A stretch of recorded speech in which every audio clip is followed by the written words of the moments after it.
Hi, I'm SpriteGuard, and today I want to talk about my Jawharp collection because I'm really into Jawharps. It's something that I really love. I love the sound of them. I love playing them, and there are so many different kinds. And so I'm going to start out with the very first one I ever got. This is a Glazerin sword. It's I got it more for the aesthetic than anything else because I really didn't know anything about jaw harps except that I really liked the way that a lot of them looked. And I knew a little bit about the sound. I didn't really know how much depth there is to them. This is by one of the only people who mass produces jaw harps. They're made out of stainless steel, and they're made in Russia, Russia is one of the places where jaw harps are the most popular, and so this guy Glazerin makes them out of stainless steel, and you'll see that there are a lot of different materials and a lot of different styles. This one has a very deep and kind of what they call a saturated sound, which means that there's kind of, it's a little bit crunchy.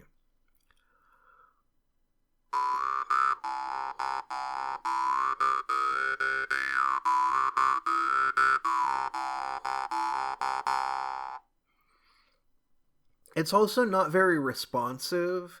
It's not very melodic, but it's got this nice kind of warm bass that I really like. And so even though it's a little bit more of a decorative one, I still really like it, really enjoy playing it. But I want to, kind of contrast it with what is currently my favorite, which I got this one from a company called Oberton that sells jaw harps, and this one is from they say it's from Tatar, which I don't really know anything about that culture. But this one is much smaller, and it has much more of a conventional jaw harp shape. There's not a lot goes into the aesthetic, but this one is very precisely tuned. It's tuned in G, and it's really designed to just have a good sound.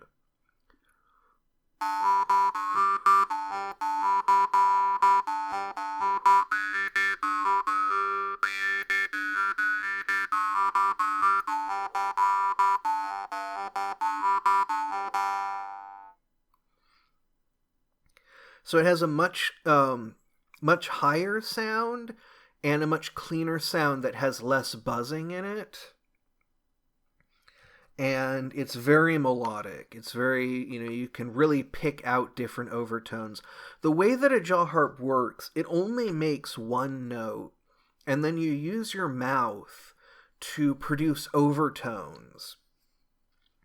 And so that gives them this really distinctive sound that I really love. I really like the overtone series. I really like instruments that involve manipulating overtones a lot.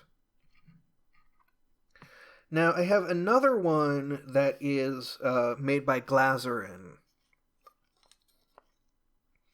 And this one is also stainless steel. All of Glazerin's stuff is. But this one has a design etched onto it that I really like. So this is another one I got more for aesthetic than for sound. But this one I think has a better sound than the sword does. It's a very rich bass, very saturated and crunchy, even more saturated than the sword, I think, but also more sensitive. So when I play this, what you're going to hear, the saturation is going to be the crunchiness of it, and the sensitivity is how much I can change the sound using my mouth.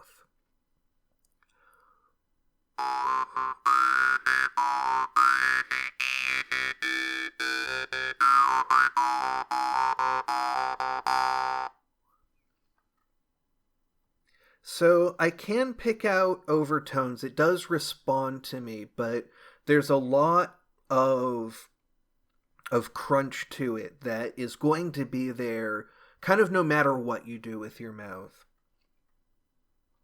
Another thing I'm doing is I'm actually opening and closing my throat.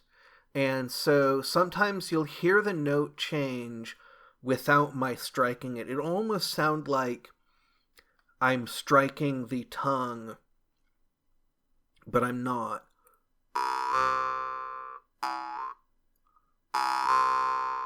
So I'm going from holding my breath to breathing.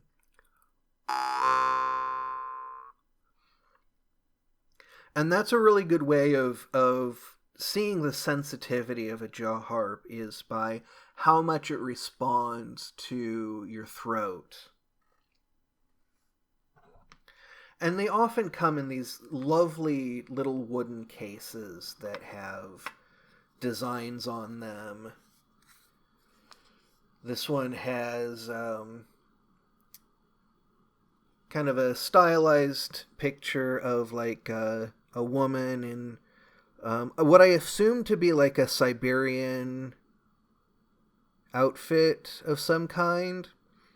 This is another one that's from Russia. Most of these are from Russia. Well, all of the ones that I've shown you so far have been from Russia or Eastern Europe. I'm actually looking at my desk. There's one more Russian one on here, and then the rest are from other parts of the world. There are many, many Jawharp traditions all around the world, and there's a huge amount of variation between them. So this is another little one. This is by Pavel Potkin, who's another very famous, among Jawharp fans, very famous maker.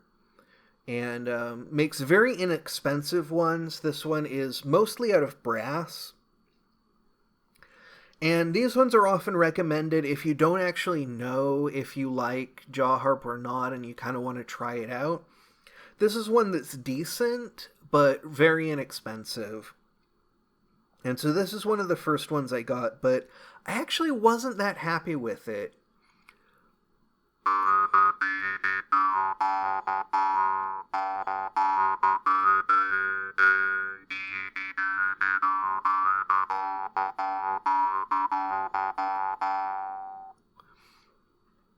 So it has a very loud fundamental relative to the overtones. It's very quiet in general, but it has that buzzing that I'm not really fond of. But it's still, it's still fun to play. You can still do some cool stuff with it. I'm also only playing these in the style that I'm most comfortable with, which is the open-close style, where you're using your throat and your tongue to try and play melodically. But this one might be a little bit better played as a rhythm instrument, because, the Jawharp is spread all around the world. Okay, so something funny about it is it's often called a Jew's harp in English.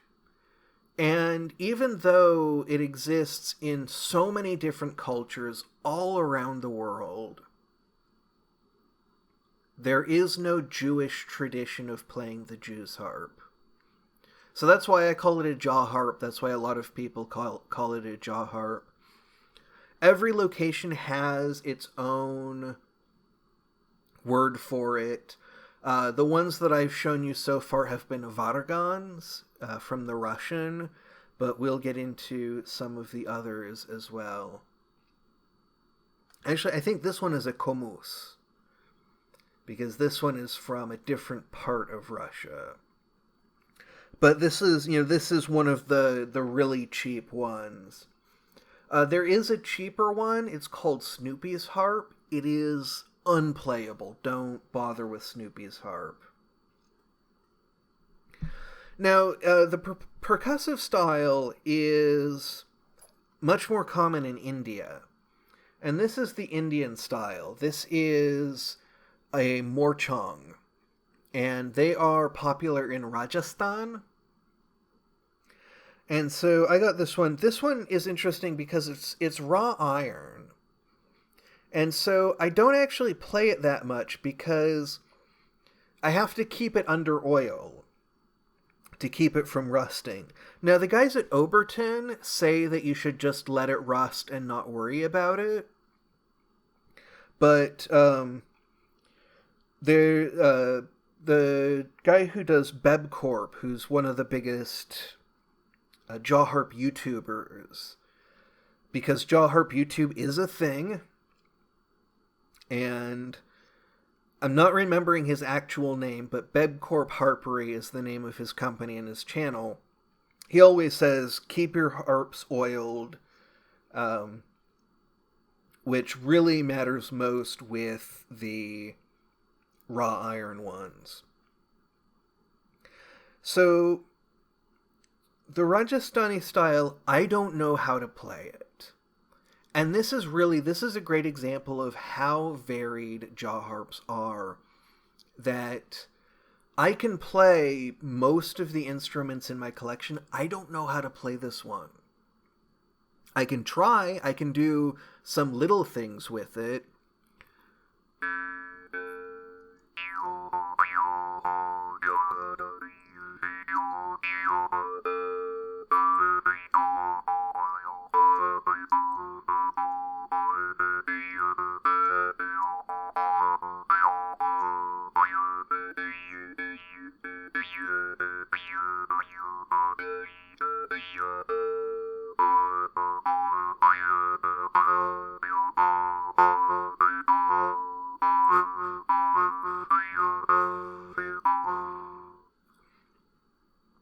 I've been trying to pick up more techniques, but the Rajasthani style is so different from what I'm used to that, you know, it's like a different kind of guitar.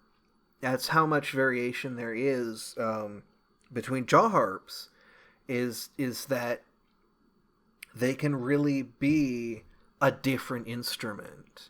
And I really recommend checking out some videos of Morchang players because I cannot do it justice.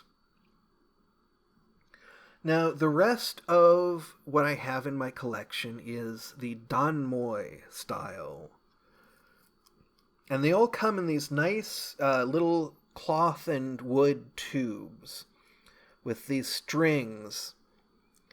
And they have these little tassels at the end.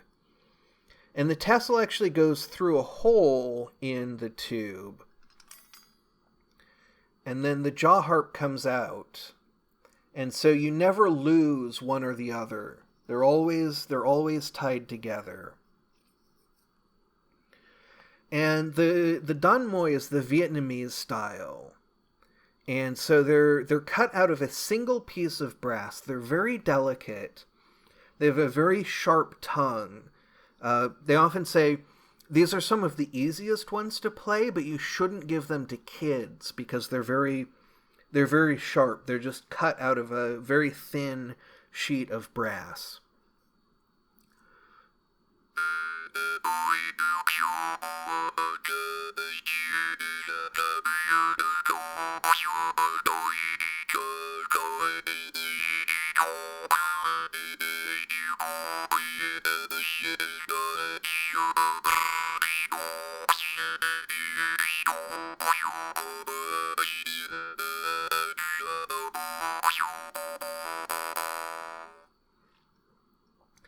Now,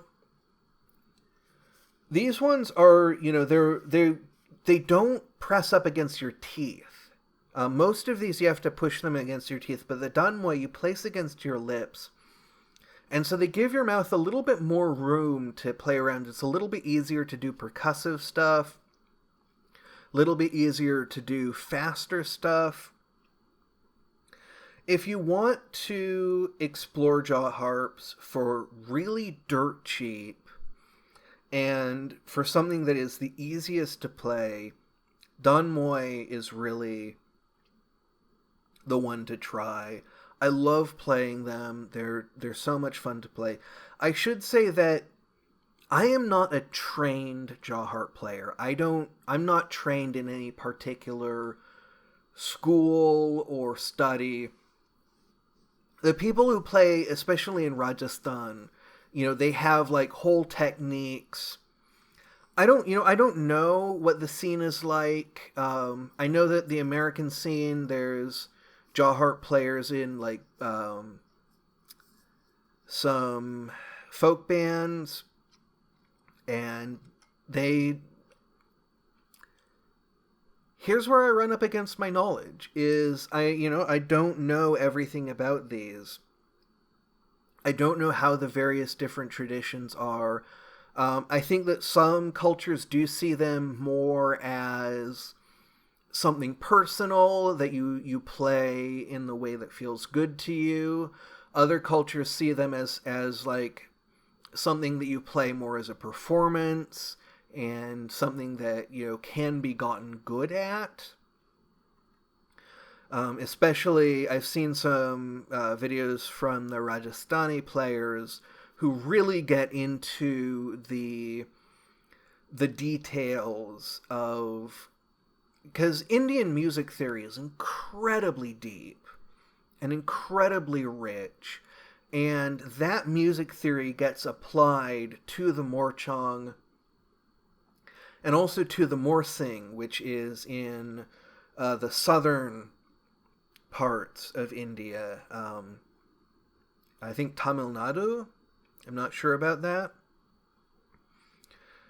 But my point is that there's a lot of depth to these instruments that I don't explore because the way that I play them is as a personal exploration, is because it's something that you play with your mouth. It's the same part of you that you use for talking, for singing, for whistling, for, it's just the most natural way to make sound. And so one of the special things about the Jawharp is that outside of all of these interesting traditions and deep ways of playing, it's also something you can just put in your mouth and have a wonderful time. And the Bebcorp guy, actually, he often talks about them as a meditation aid as well. And that's like a whole other thing that I could talk about, where instead of trying to make music, you focus more on your breath control.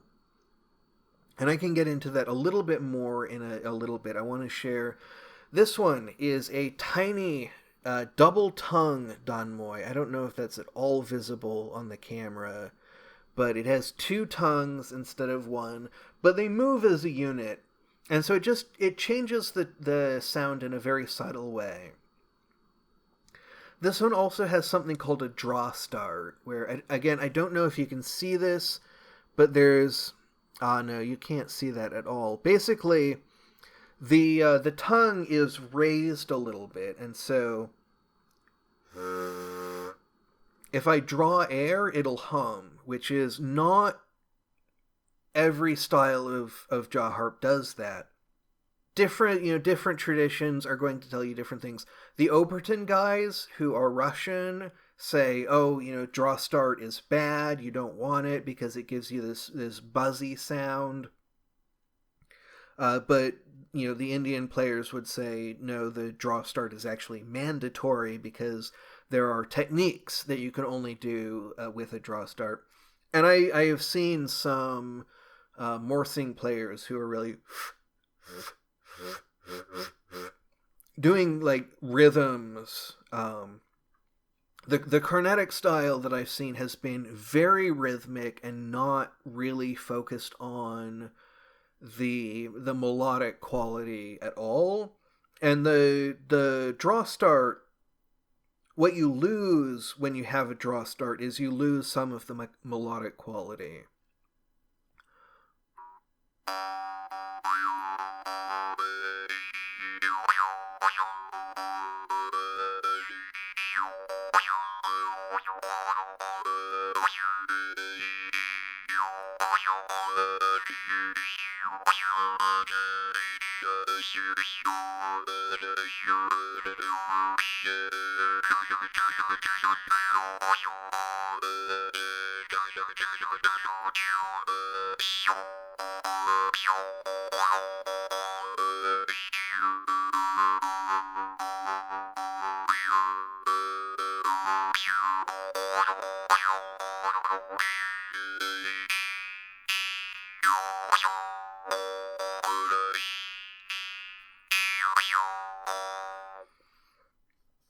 There's so many different sounds you can make with it, and there's so many different ways you can change those sounds. So I have a bunch of Dunmoys here of all different sizes and all different sounds, but I want to talk a little bit more about some of the different ways of playing. And so we're going to go back to my favorite. So there's a lot of different ways to play it. One is kind of what I kind of think of as the like really American melodic style, which I'm going to say I don't know the American Jawharp tradition. I live in Seattle. I am as far from Appalachia as you can get. I don't know. But the way that I like to play this, the open-closed melodic style, feels kind of American to me. It is probably also other places. There's so much that I don't know, and I need to really be clear about. I have all of these ideas about the Jawharp, and I have words that I use to describe these ideas, but those words are not correct. That's something that is very hard to get across, that I play the Jawharp, I think about the Jawharp, and I come up with ways of describing what I'm doing to myself, but those don't reflect reality. And I know a lot of facts about the Jawharp, but there's so much I don't know, and I have to step back and recognize that the things that I'm saying may not be accurate. But that said, the way that I play the most often is the open-closed melodic style. And it has a very bluegrass sound to my ears.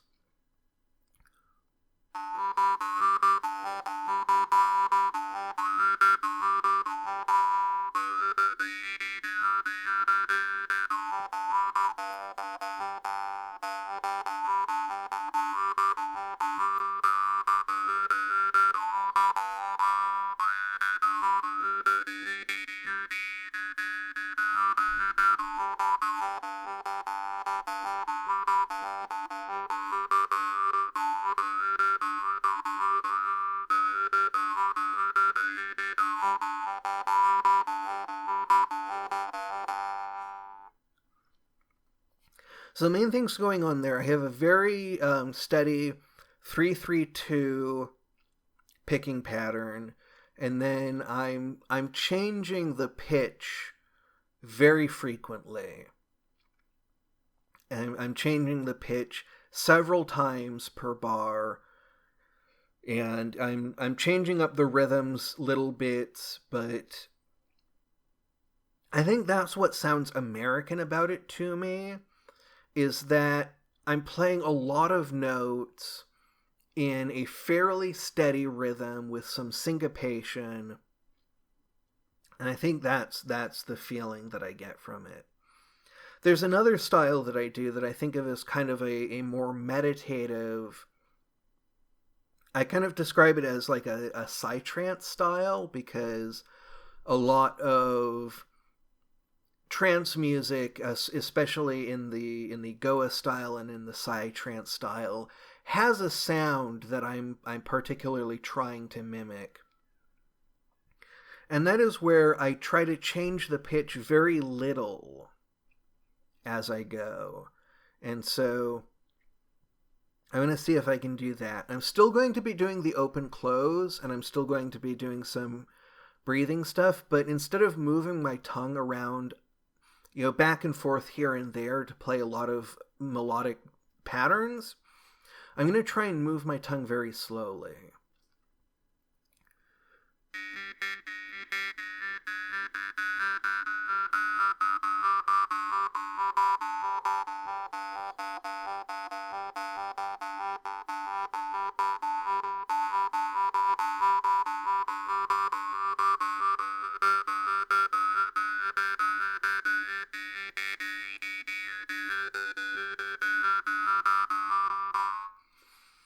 And this is where some of the more saturated harps can actually be really good.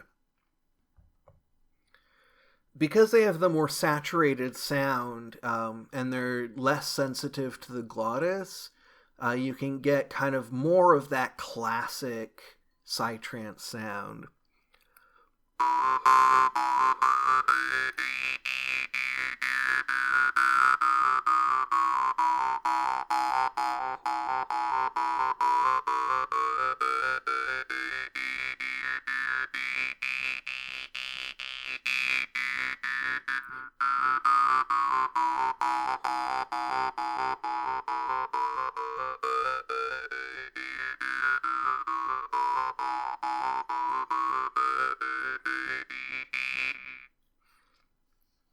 And so when I'm doing more of a meditative practice, when I'm more trying to create certain psychological states using the Jawharp rather than trying to play music, I often use more of that style.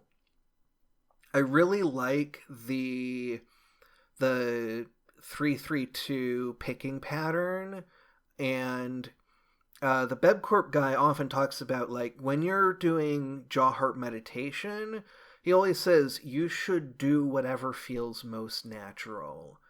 And my own take is actually a little bit different. I do think that it's a very personal thing. I do think that it is something that should be set by you based on your own approach and your own personhood. And so in that way, I agree with him. Where I don't quite stick with him is that I don't just do what is most natural. Because to me, a lot of meditation is about breathing exercise and about controlled breathing. And also about focus and about just kind of absolute concentration. And so what I do is I actually set up a pattern that is natural and feels very comfortable, but is also very controlled. And so that's why I use that psytrance style of moving my tongue very slowly. So that all comes together kind of like this.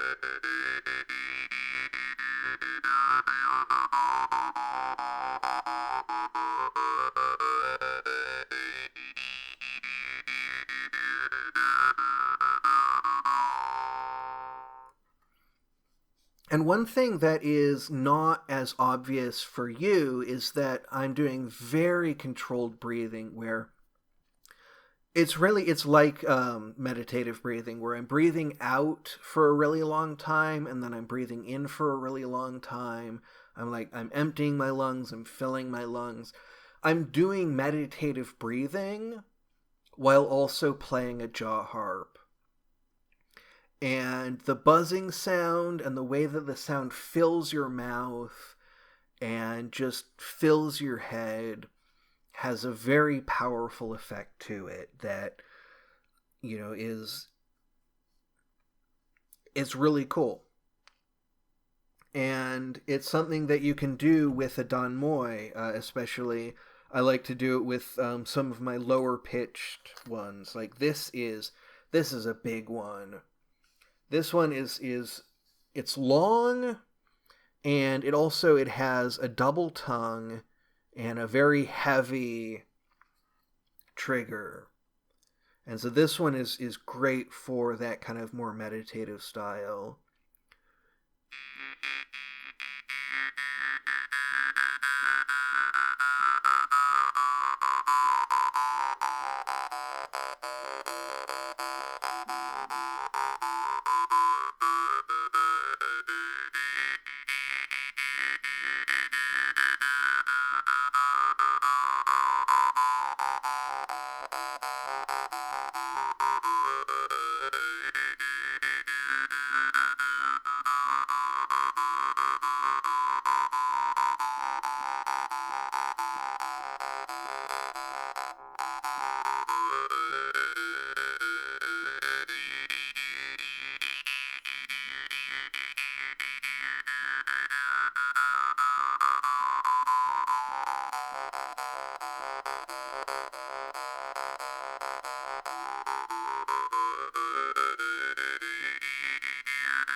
It's I can get just lost in it. That's something that the Bebcorp guy talks about too, is just getting lost in the sound, because it's such a rich sound. It's got so many layers to it that it's very easy to hyper focus on, and it's such a natural way of playing, because it's just making, controlling the sounds with your tongue. It's just this very, I don't even know if I have words for it. It's just this very powerful feeling that I get when I'm playing, as if I'm in another place, but that place is made out of sound.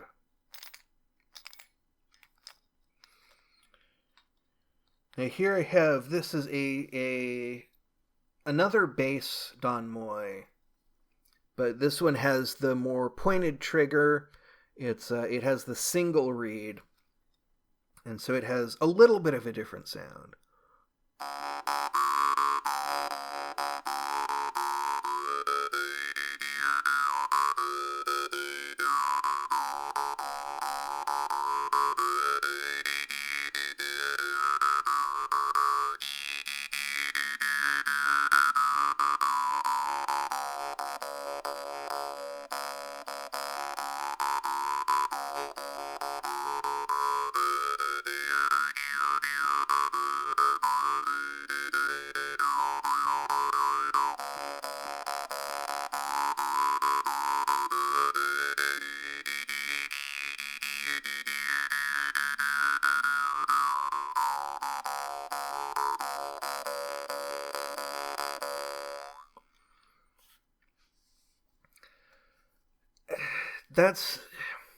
That's why I love Jawharps. Is it's not something that I can explain. It's not something that I can show you, because I can talk about all of the ways that they're interesting to me. I can talk about all of the subtleties of them. I can play it for you. But there is a depth of experience here that I cannot share with you.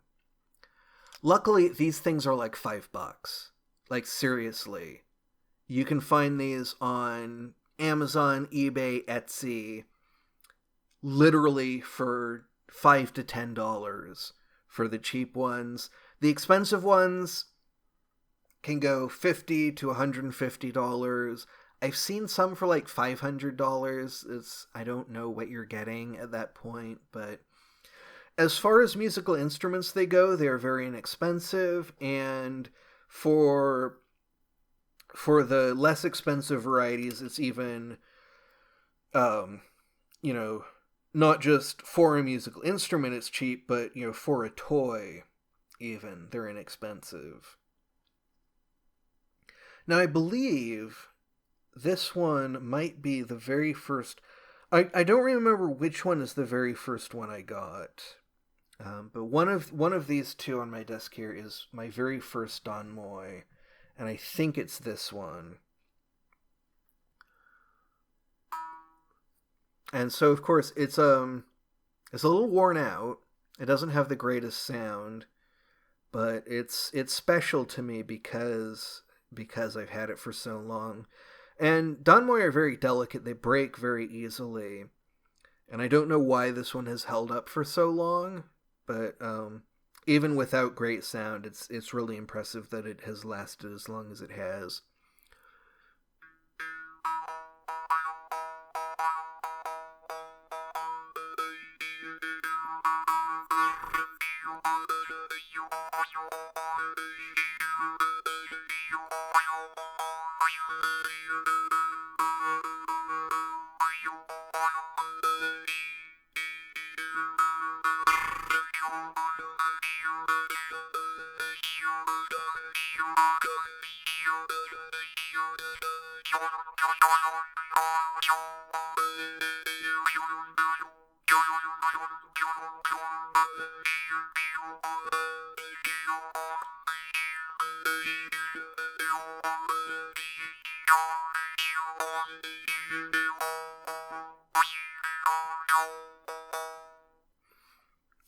Very different sound once again, but it's a more rhythmic sound. It's more like Morsing, the Carnatic style,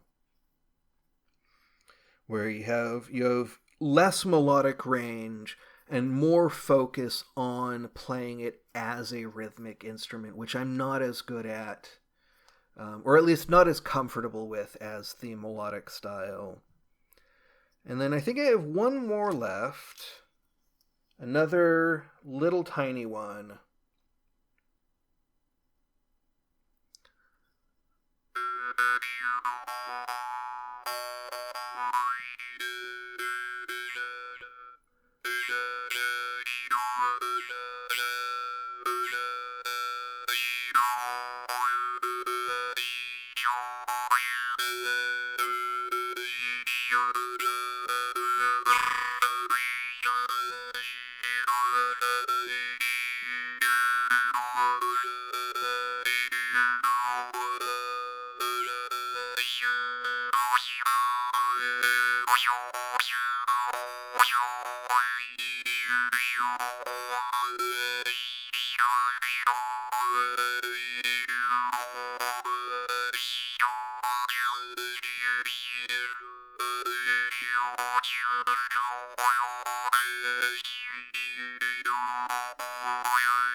They really bring you to different psychological places. This one is very playful. When I play this one, I feel like I'm messing around. I feel like I'm trying things out.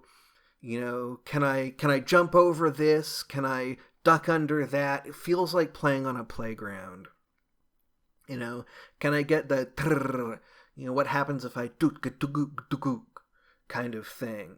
What kinds of sounds can I make? When I play this one really has me thinking, you know, what's the melody going to sound like? What notes am I going to play? Am I going to be high? Am I going to be low? Am I going to be open or closed? What patterns am I going to play? And then with the bass ones, with the ones that I use more for meditating, it's really more about where am I? It feels like I'm in a big space and I'm exploring the extent of that space. So instead of being about what will I do, it's almost more about where will I go. I've been told that talking about music is like dancing about architecture, and I think to an extent that's true. I think that even having rambled for 42 minutes, according to my timer, hopefully less for you. I'm not great at editing, so we'll see. But, even having played and talked for a long time, I feel like I haven't really been able to convey what it is that I love so much about Jawharps. And I also know that it's probably not unique to Jawharps. This is just the instrument that I have gotten most deeply invested in. I know that there are so many instruments around the world, and each one has its own flavor, its own character. I even play other instruments besides the Jawharp, but I think that everyone has their own way of relating to music, and I think that every instrument encourages or develops certain ways of relating to music. I was even saying, like, just between different Jawharps, I have different ways of relating to music. And I know that people who have dedicated their lives to music in a extent that I never have a very different way of experiencing music. And that's both Jawharp players and people who play other instruments. When I pick up an instrument that I don't play on as deep of a level, it often feels like I'm only scratching the surface in a way that is different from the Jawharp. Is when I play the Jawharp, I know that there's like worlds and worlds of stuff I have not explored yet, but I still feel like I'm exploring a space. When I pick up a flute or a whistle or some of the other instruments I have, it feels more like I'm just tasting them. Just looking at almost looking at a picture of the instrument. It's like that's the level that I've engaged with them, and so I don't know what kinds of depths of psychological experience can come from other instruments. But what I do know is that the Jawharp has some beautiful and fascinating depth to it. And so I wanted to share that with you. So thank you very much for watching, and have a great rest of your day.